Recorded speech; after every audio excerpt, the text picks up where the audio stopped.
Hello guys, कैसे हो आप लोग? आई होप आप लोग सब बढ़िया होंगे। तो अब डिस्कस करते हैं हम सेकंड लाइन ऑफ डिफेंस। इसका मतलब क्या है? देखो, जैसे मैंने आपको कल जब लास्ट वीडियो थी हमारी बताया था मैंने कि मेरा जो ब्लड का जो पीएच है वो तो फिक्स रहता है। फिक्स मतलब एक रेंज में होता है 7.35 से 7.45 के आसपास। ठीक है, ये एक रेंज है। लेकिन हमारी डे टू डे लाइफ में हमारी बॉडी में बहुत सारा कुछ हम मतलब ऐसी चीज़ें खाते हैं जिससे पीएच कम या ज़्यादा हो सकता है, लेकिन होता तो नहीं है। क्यों? क्योंकि हमारे पास कुछ रेगुलेशन है, हमारे पास कुछ रेगुलेटरी मैकेनिज्म है बॉडी के अंदर जो उस ब्लड के पीएच को इसी रेंज में रखते हैं, हल्का भी चेंज नहीं होने देते हैं इधर उधर। हम भले इनटेक आउटटेक कुछ भी करेंगे, हमारा पीएच ऑलमोस्ट ऑलमोस्ट इतना रहेगा। और ज़रूरी भी है क्योंकि हमारे जितने भी बॉडी में एंजाइम है, सब कुछ है, इसी पीएच पे वो उनका इवोल्यूशन हुआ है। तो इसलिए पीएच का ये रहना बहुत ज़रूरी है, ठीक है, अदरवाइज सब इम्बैलेंस हो जाएगा। चलो, तो पहला क्या था? ब्लड का बफर हमने पढ़ लिया कि थोड़ा बहुत एकदम सेकंडों में स्टार्ट होगा और आपका यहाँ पे हाइड्रोजन एलिमिनेट नहीं होता है। हाइड्रोजन एलिमिनेट होता है कि नहीं? आप देख रहे थे कि ये हाइड्रोजन बस ट्रैप होता था, देखो ट्रैप होता था, हाइड्रोजन एलिमिनेट नहीं हो रहा था। ठीक है, अब हम पढ़ेंगे सेकेंड लाइन ऑफ डिफेंस जिसमें हम रेस्पिरेटरी मैकेनिज्म, वो भी बिल्कुल तुरंत चालू हो जाता है, शॉर्ट टर्म होता है। ठीक है, मिनट टू आवर होता है। ठीक है, जो हम ये पढ़ने वाले हैं इसमें आप देखोगे कुछ ना कुछ एलिमिनेट हो रहा होगा। हाइड्रोजन एज सच तो नहीं, बट हाँ CO2 एलिमिनेट हो रही होगी आपकी। ठीक है, चलो अभी देखते हैं। फिर थर्ड लाइन ऑफ डिफेंस में आप देखोगे हाइड्रोजन भी एलिमिनेट होता है, जो कि लॉन्ग टर्म है और आपका आपका परमानेंट कर देता है, जो भी परमानेंट जो भी होगा कर देगा। ठीक है, चलो स्टार्ट करते हैं। ठीक है, अब आपका respiratory regulation of blood pH में होगा क्या? मैं CO2 का रिटेंशन करूंगा या CO2 का रिमूवल करूंगा लंग्स से और मैं अपने पीएच को बैलेंस कर लूँगा। सपोज करो हमारी बॉडी में, पता भी होगा, फिजियोलॉजी में पढ़ा होगा, कुछ आपके रेस्पिरेटरी सेंटर होते हैं, जैसे ब्रेन में आपका मेडुला में होता है, अदरवाइज और कहाँ कहाँ होता है? पेरीफेरी में कैरोटिड बॉडीज होती हैं और आयोटिक बॉडीज होती हैं। ठीक है, आर्च ऑफ आयोटा वगैरह सुना होगा। फिजियोलॉजी में ये कुछ सेंटर्स होते हैं जो कि डिटेक्ट करते हैं CO2 का लेवल और ब्रेन में हाइड्रोजन का लेवल, वो करते हैं डिटेक्ट। ठीक है, तो मैंने क्या बोला, सपोज करो एक केस ऐसा लो कि जिसमें हाइड्रोजन बढ़ रहे हैं, हाइड्रोजन बढ़ रहे हैं बॉडी में, मतलब कि पीएच क्या हो रहा है? पीएच कम हो रहा है, पीएच कम हो रहा है। ठीक है, यानी कि CO2 बढ़ रही है। इसका मतलब देखो ऐसा समझो, आपने देखा है ये CO2 प्लस पानी क्या बनाते हैं? H2CO3, H2CO3 टूटता है तो H पॉजिटिव और HO3 नेगेटिव। अब मैं क्या बोल रहा हूँ आपसे, H पॉजिटिव बढ़ गया, पीएच कम हो गया, H पॉजिटिव बढ़ गया, तो इक्वेशन इस तरफ मूव कर जाएगी, है ना? इक्वेशन इस तरफ और इक्वेशन इस तरफ, तो कहीं ना कहीं CO2 बढ़ जाएगा। अगर H पॉजिटिव बढ़ रहा है तो ली चैटर्जी प्रिंसिपल के हिसाब से आपकी CO2 का प्रेशर पार्शियल में बढ़ जाएगा। ठीक है, तो वो एक्टिवेट कर देगा रेस्पिरेटरी सेंटर्स को और वो क्या कर देगा? हाइपर वेंटिलेशन, है ना? जल्दी जल्दी गहरी गहरी सांस ले रहे हैं, हाइपर वेंटिलेशन, जिससे क्या होगा? आपका CO2 जल्दी जल्दी बहुत ज़्यादा निकलेगा लंग्स से बाहर और आपका CO2 बैक टू नॉर्मल हो जाएगा और सब कुछ ठीक हो जाएगा। मतलब हुआ क्या? आपका H पॉजिटिव बढ़ा, आपका CO2 बढ़ा, जिससे ब्रीथिंग फास्ट करी तो CO2 बाहर निकल गया, एलिमिनेट हो गया। समझ में आ रहा है क्या हो रहा है? समझ में आ रहा है हल्का हल्का? ठीक है, ये हो रहा है। तो ये आपका केस था कब? जब पीएच क्या हो जाए? कम हो रहा होगा। अब जब पीएच बढ़ रहा होगा तो इसका उल्टा कर देना, CO2 रोक लेना इस बार, हाइपो वेंटिलेशन, सांस धीरे धीरे लेने लगेंगे, है ना? CO2 क्या हो जाएगा? बढ़ जाएगा फिर, क्योंकि CO2 हम कम आराम सांस ले रहे हैं, तो जस्ट इसका अपोजिट है ये।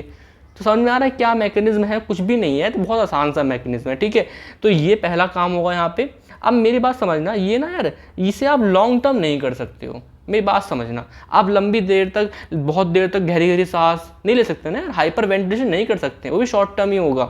ठीक है, ये भी आपको कहीं लिखा होगा मैंने, मिनट्स टू आवर के बीच में ही होगा बस। ठीक है, ऐसा नहीं है आप 2-3 दिन तक यही कर रहे हो, है हाइपर वेंटिलेशन, हाइपो वेंटिलेशन नहीं, ये भी शॉर्ट टर्म में ही है। ठीक है, जो हमें पढ़ाऊंगा आपको नेक्स्ट वीडियो में रीनल मैकेनिज्म, वो लॉन्ग टर्म है, वो बॉडी करती है लंबे समय तक, पूरा परमानेंट क्योर करती है। ठीक है, तो ये भी यार आपका हाइपर वेंटिलेशन, हाइपो वेंटिलेशन ठीक है कर रहा है, सही कर रहा है, लेकिन लंबे समय तक नहीं कर सकते हैं। और दूसरा क्या होता है यार इसके अंदर, आपका haemoglobin act as a buffer. ये कैसे हो रहा है? चलो समझो, चलो समझाता हूँ। ठीक है, मेरी बात सुनना ध्यान ध्यान से। देखो यहाँ देखो, मान लिया ये टिश्यू की साइट है, क्या है? टिश्यूज, एक लंग की साइट होती है, एक टिश्यू की साइट है, ये मान लो सेल्स हैं, थोड़ा बड़ा बड़ा बनाते हैं। ठीक है, आसान सा कॉन्सेप्ट है, सुन लो बस, है ना? ये सेल्स हैं, है ना? बाहर इंटेस्टिनियल फ्लूइड होगा, उसे नहीं बना रहा मैं अभी, है ना? एक मान लो ये आपका ब्लड है है ना, ब्लड है। ब्लड में मान लिया मैंने, मैं सब कुछ नहीं दिखा रहा, मैं आरबीसी दिखा रहा हूँ सिर्फ। क्या दिखा रहा हूँ? आरबीसी। ये आपकी आरबीसी है, ये आपकी आरबीसी है। ये आपका यहाँ प्लाज्मा होगा, क्या होगा? बाहर क्या है? प्लाज्मा। ठीक है। अब मैंने क्या बोला, यहाँ से आपका जो टिश्यू थे उन्होंने आपके CO2 यहाँ से रिलीज़ करी। ये देखो, थोड़ा चेंज करूँ हल्का सा, हाँ, ये देखो, ये CO2 आई, आरबीसी के अंदर आई। ठीक है। प्लाज्मा में भी CO2 जाती है, वो परसेंटेज बहुत कम है, उनकी बात मैं अभी नहीं कर रहा हूँ, जो मैं बताना चाह रहा हूँ वो समझो। ठीक है। तो मैक्सिमम CO2 कहाँ आई? पहले आरबीसी के अंदर आई, पानी से मिली। एक एंजाइम होता है आरबीसी के अंदर जिसका नाम है कार्बोनिक एनहाइड्रेज, सुना होगा, पक्की बात है, आप ऐसा हो ही नहीं सकता ना सुना ना हो। कार्बोनिक एनहाइड्रेज, ठीक है, ये होता है एंजाइम आरबीसी के अंदर जो इसे कन्वर्ट कर देता है H2CO3, है ना, कार्बोनिक एसिड में। ठीक है, ये बना दिया। अब ये क्या करता है, ये डिसोसिएट होता है और टूट जाता है HCO3 नेगेटिव में और H पॉजिटिव में और H पॉजिटिव में। ठीक है, H पॉजिटिव में। अब आप देख रहे हो H पॉजिटिव आ गया। अब H पॉजिटिव क्या करेगा? पीएच को कम कर देगा, ब्लड के पीएच को कम कर देगा। तो ऐसा होता नहीं है, क्यों? क्योंकि आरबीसी के अंदर हीमोग्लोबिन होती है। देखो ये रही हीमोग्लोबिन। हीमोग्लोबिन मान लो क्या लेके आई है? ऑक्सीजन लेके आई है। क्या लेके आई है? ऑक्सीजन। यहाँ लिख रहा है, कलर नहीं दिख रहा होगा। क्या लेके आई है? ऑक्सीजन लेके आई है। ठीक है। तो अब ये होगा क्या यहाँ पे हीमोग्लोबिन क्या करेगी टिश्यू के साइड पे कि अपना ऑक्सीजन तो किसको दे देगी? टिश्यूज़, तुम ले लो अपना ऑक्सीजन। ये तो होता है, टिश्यूज़ को दिया ऑक्सीजन को, और जो ये हाइड्रोजन था इसको हीमोग्लोबिन ने ले लिया। ये हाइड्रोजन को हीमोग्लोबिन ने यहाँ पे पकड़ लिया इस तरीके से, यहाँ लिख देते, ये पकड़ लिया। H कलर चेंज करूँगा थोड़ा सा। ओके, ये देखो, ये हाइड्रोजन था तो हाइड्रोजन यहाँ पकड़ लिया हीमोग्लोबिन ने। तो अब इससे क्या हुआ? हीमोग्लोबिन ने एक्ट एज अ बफर कि जिस हाइड्रोजन से क्या होना चाहिए था? आपका पीएच कम होना चाहिए था ब्लड का, बट वो हो क्यों नहीं रहा? बिकॉज हीमोग्लोबिन ने उसको पकड़ लिया। समझ में आ रहा है क्या? और ये जो बाइकार्बोनेट जो भी HCO3 नेगेटिव था ये आपका बाहर निकल गया प्लाज्मा में, HCO3 नेगेटिव। अब ये नेगेटिव बाहर आया है तो इसको बैलेंस करने के लिए क्लोराइड अंदर जाता है। ठीक है, इसे बोलते हैं क्या? Chloride shift. क्या बोलते हैं? Chloride shift. ठीक है, और आपका CO2 इस फॉर्म में पूरा जाएगा, कहाँ तक जाएगा? लंग्स तक ब्लड में जाएगा। समझ में आ रहा है क्या? तो आपको जो CO2 है वो किस फॉर्म में ट्रेवल कर रहा है? मैक्सिमम HCO3 नेगेटिव की फॉर्म में। तो आपके एग्जाम में क्वेश्चन आएगा, अच्छा तो H पॉजिटिव कहाँ गए? H पॉजिटिव हीमोग्लोबिन ने उसको बफर की फॉर्म में उसे पकड़ लिया जिससे कि पीएच कम नहीं हुआ। समझ में आ रहा है क्या? तो हीमोग्लोबिन कितना इंपॉर्टेंट काम कर रहा है। ठीक है, अब मान लो ये वाला ब्लड कहाँ पहुंचा? लंग्स में पहुंचा, है ना। ये मान लो लंग्स हैं, ठीक है, ये लंग्स हैं, ठीक है, ये लंग्स है। ठीक है, अब मैंने क्या बोला? यहाँ पे ब्लड है, ये वाला ब्लड आया, ठीक है, ये वाला ब्लड आया। अब इस केस में क्या होगा? मेरी बात समझना, क्या क्या है यहाँ बताओ, क्या क्या है यहाँ पे? ये चीज़ है ना, देखो कहाँ गया यार, 1 मिनट देना मुझे। हाँ ठीक है, कहाँ पे थे हम लोग? थोड़ा फ़ोन आ गया था एक। हाँ, तो कहाँ पे? लंग्स पे आ गए थे। अब वो क्या होगा, जो ये HCO3 नेगेटिव है जो यहाँ पे ट्रैवल करके आया है प्लाज्मा में, ये वाला देखो, ये ट्रैवल करके आया है लंग्स के पास, क्या होगा? ये वापस से अंदर जाएगा और बदले में क्लोरीन बाहर आएगा। इस बार उल्टा है, क्लोराइड शिफ्ट है ये भी। ठीक है, HCO3 नेगेटिव अंदर आ गया। ठीक है, और जो आपका हीमोग्लोबिन था जिसके पास हाइड्रोजन आ गया था बफर की फॉर्म में, उससे हम हाइड्रोजन ले लेंगे, उससे हमने हाइड्रोजन ले लिया वापस, है ना। और हीमोग्लोबिन को क्या दे दिया इस बार? ऑक्सीजन। कहाँ से आया ऑक्सीजन? आप बताओ कहाँ से आया ऑक्सीजन? क्योंकि हम लंग्स के पास हैं तो ऑक्सीजन यहीं से आ गया, है ना। वो डिफरेंस होता है यार, प्रेशर का डिफ्यूज़न हो गया।